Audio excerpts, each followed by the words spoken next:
Hello guys, ನಾವಿವಾಗ ನಾಸಿಕಲ್ಲಿದ್ದೀವಿ. ಬೆಳಗ್ಗೆ ನಾವು ದೊಡ್ಡಪ್ಪನ ಜೊತೆಗೆ ಹೊರಗಡೆ ಹೊರಟ್ವಿ ತಿಂಡಿ ತೊಗೊಂಬರೋಣ ಅಂತ ಹೇಳ್ಬಿಟ್ಟು. ಹಾಗೆ ದೊಡ್ಡಪ್ಪ ಕರ್ಕೊಂಡು ಹೋಗ್ತಾ ಇದ್ದಾರೆ. ಇದು ಒಂದು ದೊಡ್ಡಪ್ಪನ ಅಡ್ಡ ಇದೆ. ದೊಡ್ಡಪ್ಪ ರೆಗ್ಯುಲರ್ ಆಗಿ ಇಲ್ಲಿಂದಲೇ ತಿಂಡಿ ಏನಾದರೂ ಬೇಕಾದರೆ ತೊಗೊಂಡು ಹೋಗ್ತಾರೆ ಅಂತೆ. ಇಲ್ಲಿ ಮಹಾರಾಷ್ಟ್ರೀಯನ್ ಫುಡ್ ಚೆನ್ನಾಗಿ ಸಿಗುತ್ತೆ ಅಂತ ಹೇಳಿದ್ರು ದೊಡ್ಡಪ್ಪ. ತುಂಬ ಟೇಸ್ಟಿಯಾಗಿರುತ್ತೆ, ಟೇಸ್ಟ್ ಮಾಡಿ ನೀವು ಇಲ್ಲಿಗೆ ಬಂದು ಈ ಫುಡ್ ಟೇಸ್ಟ್ ಮಾಡಿಲ್ಲ ಅಂದರೆ ಹೇಗೆ ಅಂತ. ಇವಾಗ ತಾನೇ ಮಳೆ ಬಂದು ನಿಂತಿದೆ, ಬಟ್ ಮೊನ್ನೆಯಿಂದನೂ ಜೋರಾಗಿ ಮಳೆ ಬರ್ತಾನೆ ಇದೆ, ಇಲ್ಲಿ ನಾನ್ ಸ್ಟಾಪ್ ಇದೆ. ಸೊ ನೋಡೋಣ ಇಲ್ಲಿದ್ದು ಫುಡ್ ಹೇಗಿರುತ್ತೆ ಅಂತ ಟೆಸ್ಟ್ ಮಾಡೋಣ ಸ್ವಲ್ಪ. ಹಾಗೆ ಇಲ್ಲಿದ್ದು ಫುಡ್ ತಗೊಂಡು ಬ್ರೇಕ್ಫಾಸ್ಟ್ ತೊಗೊಂಡು ಹಾಗೆ ಸ್ವಲ್ಪ ಮಾರ್ಕೆಟ್ಗೆ ಹೋಗಿ ಫ್ರೂಟ್ಸು ಆ್ಯಂಡ್ ವೆಜಿಟೇಬಲ್ಸ್ ತೊಗೊಂಡು ಹೋಗೋಣ ಅಂತ ಹೇಳ್ಬಿಟ್ಟು ಈಗ ಬಂದ್ವಿ ಮಾರ್ಕೆಟಿಗೆ. ನೋಡಿ ಎಷ್ಟು ಫ್ರೆಶ್ ಆಗಿರುತ್ತೆ ತರಕಾರಿ ಇಲ್ಲಿಂದ, ನೋಡಿದ್ರೇ ಅಷ್ಟು ಖುಷಿಯಾಗಿರುತ್ತೆ. ತುಂಬ ಫ್ರೆಶ್ ಆಗಿದೆ ವೆಜಿಟೇಬಲ್ಸ್ ಆ್ಯಂಡ್ ಫ್ರೂಟ್ಸ್ನು.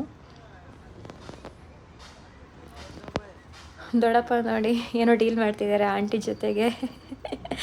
ಹಾಗೆ ಫ್ರೂಟ್ಸ್ ಆ್ಯಂಡ್ ವೆಜಿಟೇಬಲ್ಸ್ ಎಲ್ಲ ತೊಗೊಂಡು ಮನೆಗೆ ಬಂದ್ವಿ.